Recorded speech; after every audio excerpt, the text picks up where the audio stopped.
കാരുണ്യ ആരോഗ്യ സുരക്ഷാ പദ്ധതിക്ക് വീണ്ടും ഫണ്ട് അനുവദിച്ച് സംസ്ഥാന സർക്കാർ മാസാദ്യം 150 കോടി രൂപ കൂടി നൽകിയിരുന്നു. ഇതിനു പുറമെയാണ് 100 കോടി രൂപ കൂടി നൽകിയത്. ഫെബ്രുവരിയിലും 100 കോടി രൂപ നൽകിയിരുന്നു.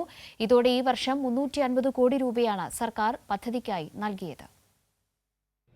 കാരുണ്യ ആരോഗ്യ സുരക്ഷാ പദ്ധതിയെ സർക്കാർ അവഗണിക്കുന്നു എന്ന് ചിലർ ആരോപിക്കുന്ന ഘട്ടത്തിൽ തന്നെയാണ് പദ്ധതിയെ സംരക്ഷിച്ച് കൃത്യമായ രീതിയിൽ സർക്കാർ മുന്നോട്ട് കൊണ്ടുപോകുന്നത്. പദ്ധതിക്ക് 100 കോടി രൂപയാണ് ധനവകുപ്പ് ഇപ്പോൾ അനുവദിച്ചിരിക്കുന്നത്. മാർച്ച് മാസം ആദ്യം 150 കോടി രൂപ നേരത്തെ തന്നെ നൽകിയിരുന്നു. ഫെബ്രുവരിയിലും 100 കോടി രൂപ സർക്കാർ നൽകി. രണ്ടാം പിണറായി സർക്കാർ അധികാരത്തിൽ ഏറി ഇതുവരെയായി ആകെ നൽകിയ തുകയാകട്ടെ 2795 കോടി രൂപയാണ്. ഇതിൽ കേന്ദ്ര സർക്കാർ വിഹിതം പ്രതിവർഷം 151 കോടി രൂപ മാത്രവുമാണ്.